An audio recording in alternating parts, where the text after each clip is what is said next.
NT साहिबा और फिर बाद में 1895 शेख बहादुर लिखा हुआ है। ये अंग्रेज़ों के समय का थाना था और ये रहा करता था। तो आइए हम आपको आगे शीश महल या नगीना महल, यहाँ की आप सुंदर बना स्वागत है आप सभी का हिस्ट्री ऑफ प्लेस की एक और ऐतिहासिक वीडियो में। आप जो हमारे पीछे इमारत देख पा रहे हैं, ये इमारत रानी दुर्गावती के ससुर संग्राम सिंह द्वारा बनवाई गई थी। ये जो किला है ये संग्राम सिंह द्वारा बनवाया गया था। तो आइए हम किले के अंदर देखेंगे और इसके इतिहास के बारे में जानेंगे। तो सबसे पहले आप ये गेट देखिए, ये गेट तभी का है और इसमें जो आप कीलें देख पा रहे होंगे, ये हाथियों को रोकने के लिए बनाई जाती थी, जिससे हाथी इस गेट को तोड़ ना सके। तो आइए चलते हैं अब किले के अंदर, आगे भी कुछ दिखाएंगे। किले के अंदर एंट्री लेते हुए आपको इस तरफ जो स्पेस दिख रहा है, जो जगह दिख रही है, जहाँ पे सैनिक बैठा करते थे और किले के मेन द्वार की रक्षा किया करते थे। तो आइए आगे बढ़ते हैं। इससे जस्ट आगे आते ही आपको उसी टाइम की एक तोप देखने को मिल जाएगी और बाकी जो छोटी छोटी तोपें जो इतिहास में जानकारी और है, जो छोटी छोटी तोपें पहले बुर्ज पे रखा करती थी, वो संग्रहालय भोपाल पहुंच चुकी हैं। ये भी तोप पहले बुर्ज पे रखा रहती थी, लेकिन देखने के लिए जो यहाँ पे लोग देखने आते हैं, उनके हिसाब से इस तोप को यहाँ पे रख दिया गया है। और इस तोप की लंबाई तकरीबन 8 फीट होगी, जो अष्टधातु से बनी रहती थी। बड़ी मजबूत तोप है ये। तो आइए अब और अंदर चलेंगे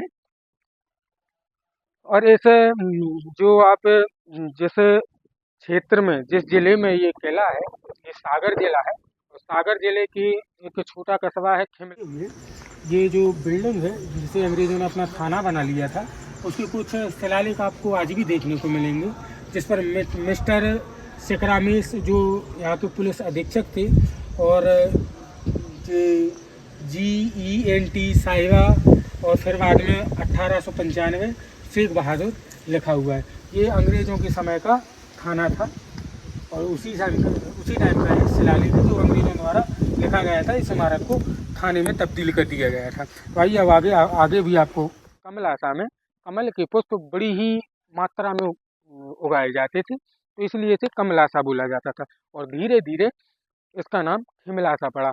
उस टाइम में 1490 के टाइम में यहाँ पे एक विदुषी महिला अचेलाबाई रहती थी, जो संस्कृत में अपने हाथों से पत्र लिखा करती थी। उस टाइम पे बड़े दूर दूर से यहाँ पे विद्वान आया करते थे, तो संस्कृत का प्रचार प्रसार इस छम्मलास कहें या कमलासा कहें या खिमलासा कहें, यहाँ से होता था। और उस टाइम पे इस खिमलासा को बनारस का टुकड़ा टुकड़ा बोला जाता था, क्योंकि यहाँ पे संस्कृत के विद्वान और संस्कृत का प्रचार बहुत ही अव्वल दर्जे में होता था। अब बात करें इसके इतिहास की, तो जो रानी दुर्गावती के ससुर थे संग्राम सिंह, उनका देहांत 1541 में हो गया था। उसके बाद इस पे मुगलों का शासन रहा। उसी टाइम के जब मुगल शासक थे, तो आप हमारे इस तरफ देख पा रहे होंगे, आपको एक मस्जिद दिख जाएगी। जब मुगल शासन था यहाँ पे, तो उस टाइम की ये मस्जिद है जो बनी हुई है। हम आपको अंदर से भी इस मस्जिद को दिखाएंगे। चलिए पहले हम मस्जिद को देखेंगे, फिर आगे और भी आपको किला दिखाएंगे। तो आइए चलते हैं मस्जिद को देखेंगे पहले। मुगल टाइम की ये मस्जिद है, जब यहाँ पे मुगल शासन रहा था।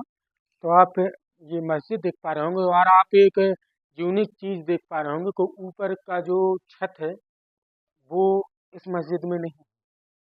और यहाँ की आप बनावट नक्काशी देख ही पा रहे होंगे कितनी सुंदर है, और ऊपर की छत खुली हुई है।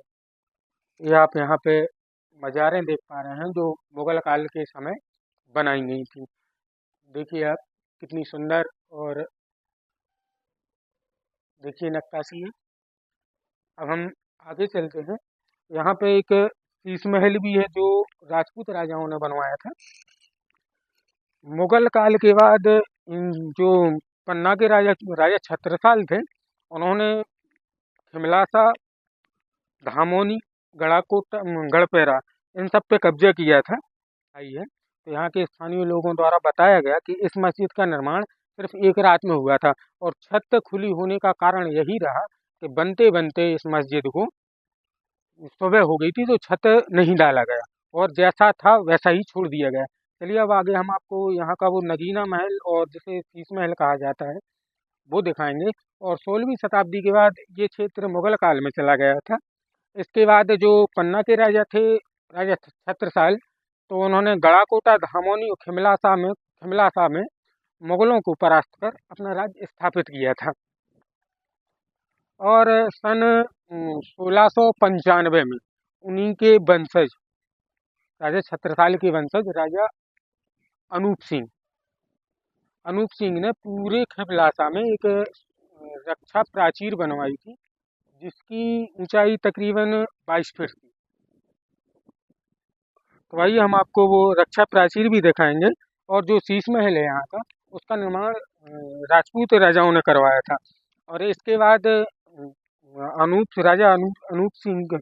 अनूप सिंह के बाद ये किला बुंदेलाओं के पास चला गया और बुंदेलाओं के पास से ये किला पेशवा के पास चला गया, पेशवा मराठा।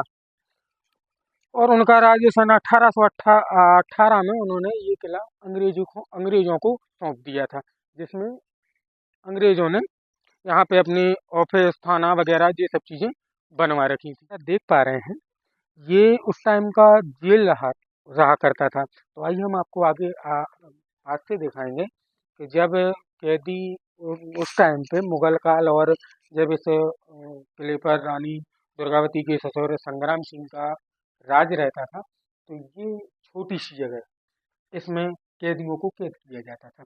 ऐसी ही कोठरी, तकरीबन 52 कोठरियाँ बनी हुई हैं, बाकी मिट गई हैं। और उसके बाद अंग्रेजों ने यहाँ पे अपना थाना शिफ्ट कर दिया था, लेकिन उसके पहले इन कोठरियों में कैदी रहा करते थे। तो फिर इससे आगे हम आपको उस टाइम का रसोई घर दिखाएंगे और उसी के बाद भूल भुलैया भी आपको दिखाएंगे। फिर आपको वो नगीना महल और कहें शीश महल, वो भी आपको दिखाएंगे। तो ये वो इमारत है जहाँ पे रसोई घर था। राजा संग्राम सिंह और के टाइम पे जो रानी दुर्गावती थी, उनके बाद बुंदेलाओं का भी राज रहा। तो उस टाइम पे ये रसोई घर रहा करता था कि अंदर खाना बनने के बाद ये जो आप पूरी दालान देख पा रहे हैं, राज परिवार यहीं पे भोजन ग्रहण किया करता था। तो आइए थोड़ा अंदर कमरों में देखेंगे। ये इन्हीं कमरों में, अंधेरा होने की वजह से नहीं देख पाएगा, इन्हीं कमरों में राज परिवार का भोजन बना करता था। और इसी दालान में, जो आपको ये दालान दिख रही है, यहीं पे बैठ के पूरा राज परिवार भोजन किया करता था। तो अब आगे आपको बारादरी और भूल भुलैया देखेंगे, भूल भुलैया हम। फिर उसके बाद आपको शीश महल दिखाएंगे। तो ये जो इमारत है, ये है बारादरी कहें या भूल भुलैया। तो चलिए, हाँ, हम आपको ऊपर चल के बारादरी दिखाएंगे। तो आइए भूल भुलैया दिखाएंगे। आप ये सामने देख पा रहे हो कुछ कमरे अभी भी बने हैं। आइए आगे चलते हैं। और आपको एक चीज़ बताएं, जो आप ये रक्षा प्राचीर देख पा रहे होंगे, तो जब सैनिक कोई आक्रमण करता था तो आपने रस्सियों में कुंडे लगाए जाते थे, उन्हें फेंका जाता था जिससे किले पे चढ़ा जा सके, और वो फेंकते थे। आप ये जो गोलनुमा गुम्बद टाइप देख पा रहे होंगे, रास्ता फेंकने से वो सीधा इस सीध में फंस जाता था और रास्ता आता था इसमें, इसके सामने। तो जो किले की रक्षा करने के लिए सैनिक रहते थे, तो या तो वो उस रस्सी को काट देते थे या इसमें निशाना लगा के उस सैनिक को वहीं ढेर कर देते थे, या फिर गर्म पानी डाल के उसे घायल कर देते थे। तो आइए चलते हैं भूल भुलैया। यही है ना भूल भुलैया? हाँ, तो आइए और ऊपर चलेंगे और आपको अंदर के छोटे छोटे कमरे भी दिखाएंगे जो भूल भुलैया है। ये आपने हर किले में देखे होंगे, जो किले की रक्षा के लिए बनाए जाते थे, जिससे सैनिक आक्रांताओं पे आक्रमण कर सकें। और यहाँ जाने की व्यवस्था नहीं है। चलिए अब आपको भूल भुलैया दिखाएंगे। चलिए अब आपको भूल भुलैया के अंदर ले चलते हैं। यहाँ पे आपको भूल भुलैया दिखाएंगे।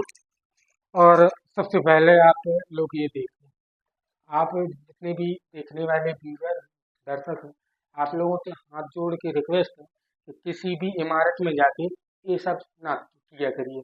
इससे ये हमारे देश की धरोहर है, और ऐसे नाम लिख के कुछ होने वाला नहीं। आप लोग जो भी करते हैं, ऐसा करने से कुछ होने वाला नहीं। ये हरकतें बहुत ही ओछी होती हैं, और आप लोग बड़ी हाथ जोड़ के आप लोगों से बड़ा विनम्र निवेदन, ये सब ना किया करें, क्योंकि ये देश की धरोहर है, और हमें और सरकार को मिल के इन्हें सुरक्षित रखना है। तो प्लीज़ आप ये सब ना किया करें। तो आइए आपको आगे भी ले चलते हैं, और आप लोग हमारी इस बात का बुरा ना मानें, बस इस चीज़ का ध्यान रखें, ये ना किया करें। अब हम भूल भुलैया से निकलते निकलते कुछ ये जगह बनी, यहाँ पे सैनिक भी बैठा करते होंगे, या राजा रानी या रानियाँ बैठा करती होंगी। और इसके ऊपर एक छज्जे टाइप है, जहाँ से पूरे किले का आप व्यू ले सकते हैं। देखिए, यहाँ से पूरा खिमलाता नगर भी आपको दिखेगा, और सामने आपको वो नगीना महल दिखेगा। हम अभी आपको पास से दिखाएंगे, वो जो आपको दिख रहा है। यहाँ से आपको पूरा किला, पूरा दुर्ग आपको यहाँ से देखने को मिल जाएगा। तो शायद ये जगह राजा अपने निवास स्थान से इसके ऊपर आके पूरे किले पे नज़र रखने को उपयोग किया करते होंगे। तो आइए नीचे चलते हैं। ये भूल भुलैया का हिस्सा है, और थोड़ा जर्जर टूट गया है, लेकिन बाकी किले की सुरक्षा और रखरखाव सरकार द्वारा किया जा रहा है, जिससे किला सुरक्षित है। तो आइए अब आपको नीचे और भूल भुलैया के हिस्से दिखाएंगे। देखिए, ये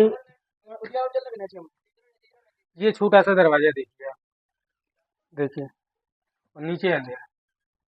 मतलब ये किस हिसाब से बनाया गया होगा समझती परी है, लेकिन आराम से। इसके बाद भूल भुलैया में ही है, और उसी के हिस्से को एक्सप्लोर कर रहे हैं। आप इस तरफ आइए। ये उस छत टूट गई है, लेकिन ये दालान है, और आप उस टाइम के खंभे देख पा रहे हो, कितनी सुंदर बनावट है। देखिए आप, ये शेर का मुख बना हुआ है, आप ध्यान से देखिए। और देखिए, यहाँ पे भी कुछ कलाकृतियाँ बनी हुई हैं,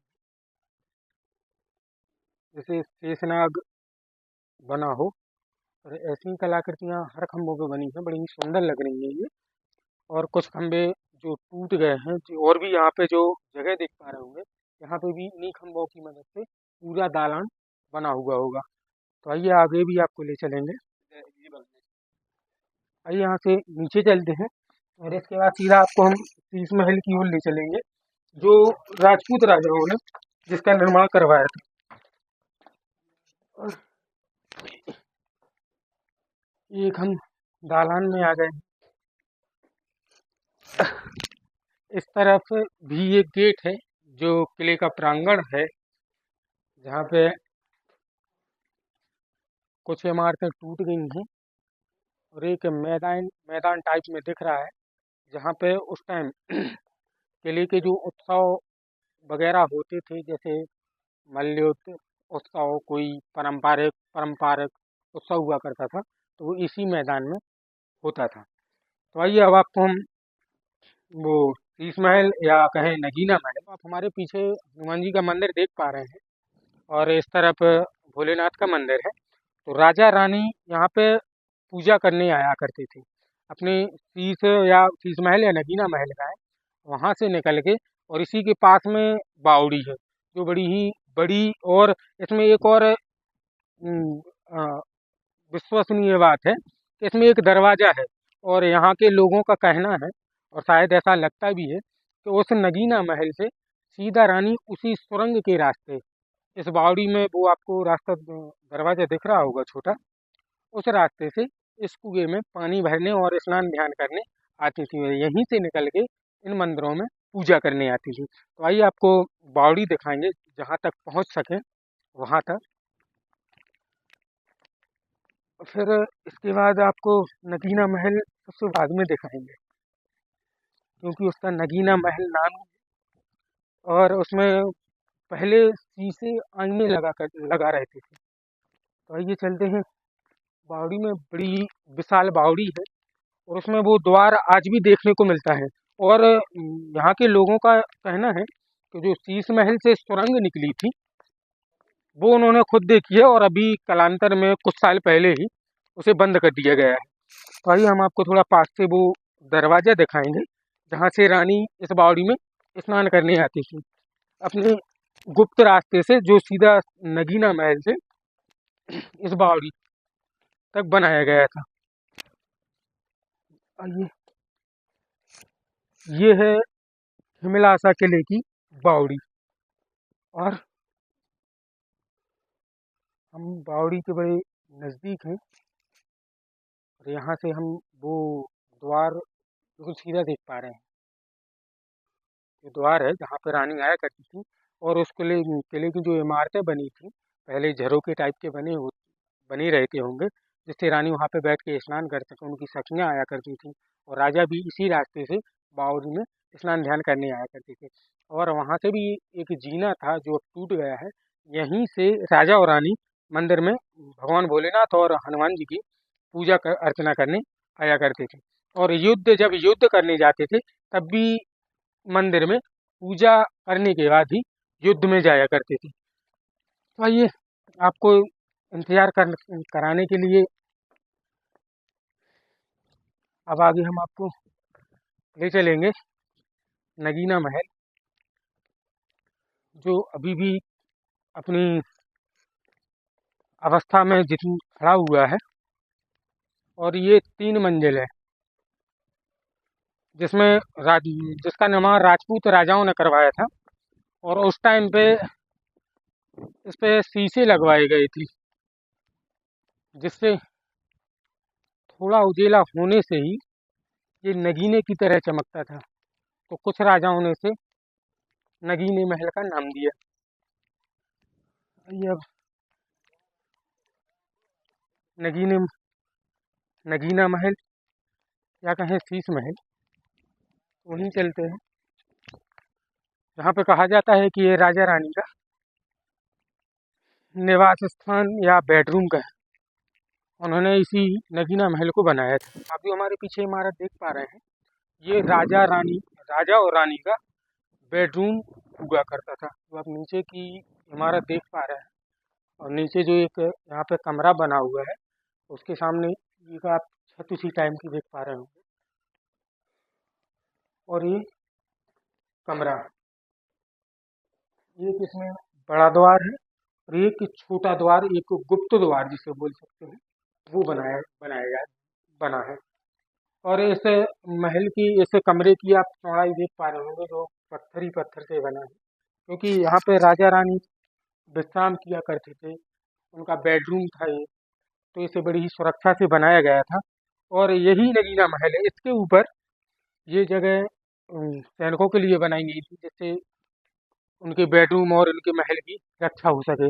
और इसी के ऊपर बड़े अच्छे झरोके बने हैं, कि जब राजा और रानी दिन में या शाम के समय अपना समय व्यतीत करने के लिए इसी नगीना महल के ऊपर बैठा करते थे, जो उनके एक पर्सनल टाइम, या एक हस्बैंड वाइफ का जो एक पर्सनल टाइम, या बेडरूम के अलावा भी कुछ बातें होती होंगी, तो इसी शीश महल या नगीना महल, यहाँ की आप सुंदर बनावट पत्थरों पे उकेरी गई है, और ये पिलर देख पा रहे होंगे, और ये पूरे नगीना महल में झरोके बनाए गए थे जो कुछ टूट गए हैं। आप खंभे देख पा रहे होंगे, यहाँ से टूटा हुआ है। और उस टाइम पे इस नगीना महल में राजपूत राजाओं द्वारा बड़े ही अच्छे और सुंदर शीशे लगाए गए थे, जिससे थोड़ा सा उजीला होने पे ये एक नगीने की तरह चमकता था। यहाँ की भी छत टूट गई है क्योंकि ये 3 मंजिल है और तीसरी मंजिल पे जाने के लिए रास्ता नहीं, वो टूट चुका है। और आप ये किले की रक्षा प्राचीर देख सकते हैं। मतलब इसके पीछे पूरा खिमलासा नगर था, आगे मेन गेट था, जिससे राजा रानी को सुरक्षा के हिसाब से यहीं पे एक नगीना महल में उनका बेडरूम बनाया गया था और यहीं पे उन्हें ठहराया गया था। आज के बारे में तो इस शहर को सन 1490 में बसाया गया था। सबसे पहले यहाँ पे एक विदुषी महिला आई थी, अचेलाबाई, जो संस्कृत में बड़ी ही विद्वान थी और अपने हाथों से संस्कृत में पत्र लिखती थी।